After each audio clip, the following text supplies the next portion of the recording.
नमस्कार दोस्तों, दिव्यदक्ष संस्थान के इस YouTube चैनल में आपका स्वागत है। मैं विपिन कुमार। पिछले क्लास में हमने पढ़ा था, पिछले वीडियो में मीन वैल्यू थ्योरम, लैग्रेंजे का थ्योरम या मीन वैल्यू थ्योरम MVT।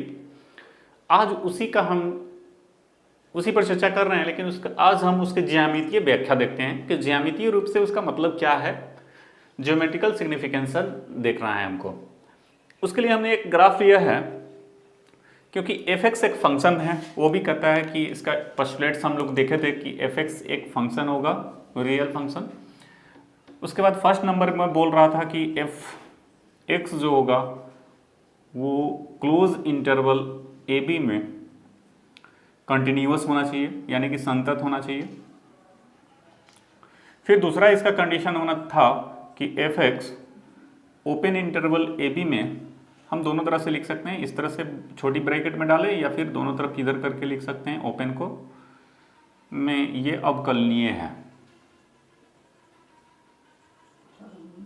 अवकलनीय है मतलब डेरिवेटिव हम इसका फाइंड कर सकते हैं, डिफरेंशिएबल है। तो ये कहता है कि f' एक बिंदु A और B के बीच में हमको इस तरह से बनेगा, x = C belongs to AB open interval में। इस तरह से मिलेगा कि FB minus FA by B minus A, ये हमको मिलेगा एक पॉइंट। तो एक्चुअली में अगर इसको देखा जाए तो ये क्या है, तो ये स्लोप होता है। तो इस चीज़ को हमने दिखाया कि अब इसमें थोड़ा सा चर्चा करते हैं फर्स्ट कंडीशन को, कि fx हमने लिया है कि y = fx एक फंक्शन है, जिसमें हमने लिया है fx के बारे में चर्चा करते हैं। मेरा अंतराल a to b है, इंटरवल यहाँ से इस पॉइंट से लेके इस पॉइंट तक का हमने इंटरवल लिया है a to b। इस इंटरवल में हम देख रहे हैं कि मेरा ग्राफ जो है ज्योमेट्रिकली देख रहे हैं तो ग्राफ मेरा कहीं ब्रेकेबल नहीं है, कहीं टूटा हुआ नहीं है, ब्रेक नहीं है, कंटिन्यूअस है, मतलब लगातार है। तो इसका मतलब ये पहला कंडीशन को फॉलो कर रहा है। दूसरा कंडीशन ये कह रहा है कि अवकलनीय है। तो इस ग्राफ पे, इस कर्व पे, वक्र पे ऐसा कोई पॉइंट नहीं है जहां पे हम स्पर्श रेखा ना खींच सके दोनों साइड से, जिसके लिए एक ना हो। अगर हम इस पॉइंट को भी लें तो स्पर्श रेखा हम इधर से खींचें और इधर से खींचें तो एक ही स्पर्श रेखा होगा, स्ट्रेट लाइन हो जाएगा। तो ऐसा कहीं नहीं मिल रहा है कि एक इधर से कर्व अगर इस तरह से होता तो हम इधर से अगर इस पॉइंट पर स्पर्श रेखा इधर से खींचते तो ये, या यहीं पे थोड़ा सा ऊपर में थे तो इधर से भी हो सकता था, इधर से भी, तो ये स्ट्रेट लाइन नहीं होता, तो ये अवकलनीय नहीं होता। तो उस हिसाब से ये दिख रहा है कि स्मूथ है हर पॉइंट पे, यानी कि हर पॉइंट पे हम इसका स्पर्श रेखा खींच सकते हैं, यानी कि दूसरा कंडीशन को ये फॉलो कर रहा है। तब ये कहता है कि इस दोनों ही अंतराल के बीच में एक बिंदु C हमको ऐसा मिलेगा कि जिसके लिए ये क्या हो जाएगा, तो f' = FB minus FA B minus A। तो चलिए हम इस कोड को मिला देते हैं, A से B को हम क्या करते हैं, मिला देते हैं। इसको हम कोड कर सकते हैं, बाहर जाएगा तो सेकंड बोलते हैं, छेदक रेखा हो जाएगा। इस कोड का हो गया है। तो इस कोड का स्लोप क्या है, इस कोड का स्लोप अगर इस लाइन को हम यहाँ से ड्रॉ कर दें, इस तरह से परपेंडिकुलर डाल दें, मान लेते कोई C पॉइंट है या कुछ भी, C ना लेके हम दूसरा लेते हैं, P पॉइंट है, ठीक है।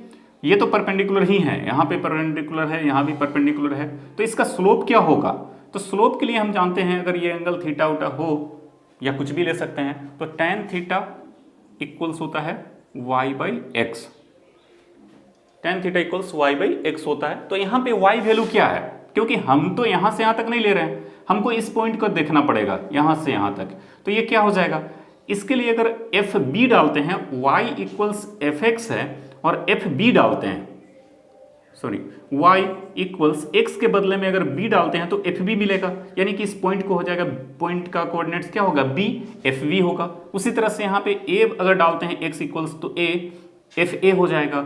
तो यहाँ से अगर हम इसका डिफरेंस, क्योंकि ये हाइट जो है FB वो यहाँ से लेके यहाँ तक का है, टॉप टू बॉटम, तो हमको इतना नहीं चाहिए, हमको तो यहाँ तक चाहिए ना, P पॉइंट तक। तो ये क्या हो जाएगा, तो FB टोटल लेंथ है, और टोटल लेंथ में से अगर इस लेंथ को, नीचे वाला को जो FA है, इसको अगर माइनस कर दें तो ये बचेगा मेरे पास FB माइनस FA। इस डिस्टेंस को देखें, एक्चुअली ये पॉइंट यहाँ से लेके यहाँ तक, ओरिजिन से लेके यहाँ तक A है, ये ओरिजिन से लेके यहाँ तक B है, तो यहाँ से यहाँ तक का डिस्टेंस क्या होगा, तो B टोटल लिखेंगे b माइनस ए हो जाएगा, और स्लोप अगर देखें टेन थीटा तो ये y हो जाएगा आपका F B minus F A by B minus A. ठीक है, तो ये चीज हो गया। तो इतना होने के बाद अगर हम ये देखें तो इस चीज को अगर फॉलो करता है दोनों कंडीशन को, तो एक पॉइंट ऐसा हमको C मिलेगा, हमको इसके बीच में x इक्वल C पॉइंट मिलेगा, जहां पे हम स्पर्श रेखा अगर हम खींचें तो उसका भी स्लोप इस स्लोप के उस रेखा के AB रेखा के इक्वल होता है। यानी कि ऐसा पॉइंट हमको जरूर मिलेगा इस A और B के बीच में, जिसके लिए इसका स्लोप क्या हो जाएगा, इक्वल हो जाएगा। यानी कि जितना भी अगर ये लाइन है तो इसके लाइन ये क्या हो जाएगा, पैरेलल लाइन हमको कम से कम एक जरूर होगा, जिसके लिए हम इस तरह से खींचेंगे तो वो पैरेलल ही हो जाएगा। तो इसका मतलब यही होता है कि स्लोप अगर बराबर होगा इसका, तो इसी चीज को एफ डैश सी, क्योंकि हम स्लोप के लिए आगे पढ़ेंगे, टेंजेंट पढ़ेंगे, तो D Y by D X को ही एक्स इक्वल्स किसी पॉइंट x1 y1 हम कर सकते हैं, पर स्लोप कहते हैं या प्रवणता कहते हैं या फिर ढाल कहते हैं। ढाल, ये तीनों मतलब एक ही होता है। तो ये ढाल इसका क्या हो जाएगा, इस पॉइंट पर किसी का हम ढाल निकालते हैं तो इसका अगर डिफरेंशिएशन देखें तो D Y by D X होगा इक्वल्स एफ डैश एक्स हो जाएगा, और यही चीज D Y by D X अगर x इक्वल्स सी पर लें तो एफ डैश सी होगा, और ये ढाल दोनों जब इक्वल होगा तो ये चीज हमको निकल के आएगा कि F dash C equals B minus F B minus F A by B minus A. तो ये ज्योमेट्रिकल सिग्निफिकेशन है, इसका ज्यामितीय व्याख्या है। फिर हम इसका कोई क्वेश्चन देखेंगे। चलिए दोस्तों, हम लोग थ्योरम देख लिए हैं, लैग्रेंजे भी देखें और रोले भी देखें। तो एनसीईआरटी का एक्सरसाइज 5.8 का क्वेश्चन है 2 नंबर, 1 नंबर हम पिछले वीडियो में देख चुके थे, 2 नंबर क्वेश्चन जिसको हम लोग देख रहे हैं। Examine if Rolle's theorem is applicable to any of the following function. हमको ये एग्जामिनिंग करना है, देखना है, चेक करना है कि इस तीनों में किस पर रोले थ्योरम लागू होता है और किस पर नहीं होगा, मतलब फॉलो कर रहा है या नहीं कर रहा है। तो चलिए पहला हम देखते हैं सॉल्यूशन। फर्स्ट क्वेश्चन है 1 नंबर, F X equals X for X belongs to 5 to 9। इस फंक्शन पर हमको विचार करना है, इंटरवल दिए हुए है 5 to 9 में। F X equals greatest integral x the given है। तो इसके बारे में हम लोग जब फंक्शन पढ़े हैं तो उसमें चर्चा किए थे। तो ये इसका नाम मतलब होता है महत्तम पूर्णांक फलन। ठीक है, महत्तम पूर्णांक फलन, ग्रेटेस्ट इंटीग्रल फंक्शन। तो ये कंटिन्यूटी चैप्टर में हम लोग देखे थे कि ये कंटिन्यूअस नहीं होता है किसी भी पूर्णांक मान के लिए। क्यों? तो हम यहाँ पे चेक कर सकते हैं कि f अगर हम इसमें इंटरवल 5 दिया, तो चलिए 5 पर चेक करते हैं। तो 5 करेंगे तो ये 5 होगा, तो हम इसको 5 ही लिखेंगे। लेकिन अगर हम f9 पे देखें तो ये 9 हो जाएगा और वैल्यू क्या हो जाएगा, 9 ही आएगा। तो पूर्णांक वैल्यू पर ये कंटिन्यूअस नहीं होता है। अगर 5 के बाद अगर 6 हम लेते हैं, f6 लेते हैं, तो ये वैल्यू हो जाएगा 6। तो वैल्यू मेरा क्या आ जाएगा, 6 ही होगा। और इसके बाद 6.1 ले, 2 लें, क्योंकि बीच में तो कुछ भी है। अगर 5.5 ले लें तो इसका भी वैल्यू 5 होगा, लेकिन पूर्णांक पे चेंज कर जाएगा। इसका मतलब कंटिन्यूअस नहीं है। तो हम यहाँ से कह सकते हैं कि चूंकि f(x) एक महत्तम पूर्णांक फलन है, इसलिए f(x) x belongs to 5 to 9 में संतत नहीं है। पूर्णांक मानों पर ये संतत नहीं होगा, 5 पे संतत नहीं होगा, 6 पे नहीं होगा, 7 पे नहीं होगा, इस तरह से नहीं आएगा, वो कंटिन्यूअस नहीं आएगा। ग्राफ बनाएंगे तो वो अगर ग्राफ से भी अगर इसको देखना चाहें तो अगर मान लेते हैं कि यहाँ पे 5 पॉइंट है, तो 5 पे अगर इसका 5 वैल्यू आ रहा है, यहाँ पे 5 है, 5 होगा, 5.2 पे लेंगे तो भी 5 रहेगा, 5.3 पे भी 5 रहेगा, यहाँ 6 से पहले 5.9 तक भी जाएंगे तो 5 ही आएगा। तो ये तो इस तरह से हो जाएगा। लेकिन जैसे ही हम 6 पॉइंट पे जाएंगे तो ये 5 ना होके क्या हो जाएगा 6, यानी कि अब जो फिर ग्राफ होगा वो इस तरह से हो जाएगा। 7 पे अगर चेक करें तो फिर ठीक मतलब 7 तक पहुंचेंगे यहाँ पे जाते जाते, उसके बाद जैसे ही जाएंगे तो यहाँ से फिर ये स्टार्ट हो जाएगा 8 तक के लिए। तो इस तरह से होता है। तो ये ब्रेकेबल होता है, लगातार नहीं होता है, यानी कि ये कंटिन्यूअस नहीं होता है। तो पहले ही अगर फर्स्ट में ही हमको दिख रहा है कि ये कंटिन्यूअस असंतत है, तो ये रोले परमे का पहला पोस्टुलेट्स जो था, मान्यता जो था कि गिवन अंतराल में वो संतत होना चाहिए, ये संतत ही नहीं है। आगे भी देखते हैं, अगर हम ये 5 पे डाले वैल्यू तो 5 हो रहा है, 9 पे डाले तो 9 हो रहा है। तो इसमें अगला थर्ड नंबर जो है FA इक्वल्स FB, इस कंडीशन को भी ये फॉलो नहीं करता है, इस कंडीशन को भी फॉलो नहीं करता है और डिफरेंशिएबल भी नहीं होता है। यानी कि हमको ये पता हो गया कि पहला ही कंटिन्यूअस नहीं है, पहला ही इसकी मान्यता को फॉलो नहीं कर रहा है। तो औरत के लिए भी हम चर्चा कर लिए हैं कि उसमें भी नहीं करेगा। यानी कि हम यहाँ से ये कह सकते हैं कि किसी एक को भी अगर फॉलो नहीं करता है तो हम कह देंगे कि ये संतत नहीं है, यार रोले परमे का इस पर लागू नहीं होता है, तो संतत नहीं है। इसलिए फलन fx बराबर x पर रोले का प्रमेय लागू नहीं होता है। बस यही आपका वेरिफिकेशन हो गया कि इतना ही करना है कि नहीं होता है।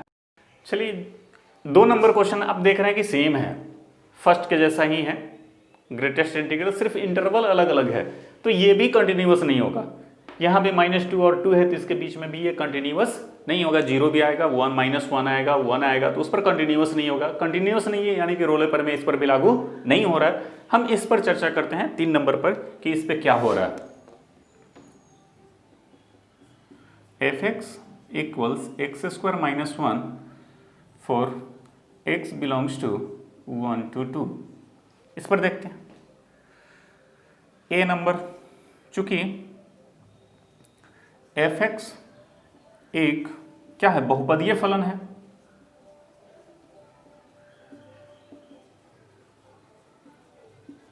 बहुपदीय फलन है, इसलिए x बिलोंग्स टू 1 2 में फलन संतत है। पहला पोस्टुलेट को फॉलो कर रहा है। Second number fx equals x² - 1, therefore f' equals 2x, और 2x x का वैल्यू अगर इसमें से कहीं से 1 और 2 के बीच का कोई भी डालो तो इसका वैल्यू आएगा, यानी कि परिभाषित है।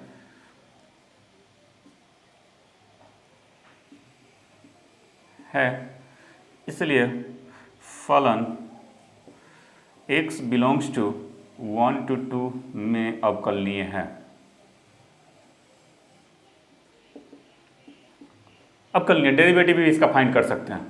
थर्ड पोस्टुलेट हम देख लेते हैं सी नंबर, क्या कि इसमें हमको चेक करना होता है FA इक्वल्स FB है या नहीं है, तो इसको चेक करते हैं। इसलिए A इक्वल्स मेरा क्या है यहाँ पे, क्योंकि x बिलोंग्स टू कह रहा है 1 to 2, यानी कि A इक्वल्स मेरा 1 है और B इक्वल्स 2 है। इसलिए F1 देखते हैं, FA देखते हैं, तो फंक्शन यहाँ पे डालेंगे वैल्यू 1² - 1 इक्वल्स 0। F2 देखते हैं, 2² - 1 इक्वल्स 3, 4 - 1 3। ये दोनों वैल्यू इक्वल नहीं है। यहाँ भी हम देख रहे हैं कि चूंकि F1 not equal to F2, इसलिए अब ये नॉट इक्वल टू है, यानी कि 2 कंडीशन तो फॉलो कर रहा है कि कंटिन्यूअस है, डिफरेंशिएबल है, लेकिन थर्ड पोस्टुलेट इसको फॉलो नहीं कर रहा है कि FA इक्वल्स FB होना चाहिए। देयरफॉर हम कह सकते हैं कि FA not equal to FB, इसलिए इस फंक्शन पर भी रोले परमे लागू नहीं होता है। अतः फलन पर रोले प्रमेय लागू नहीं होता है।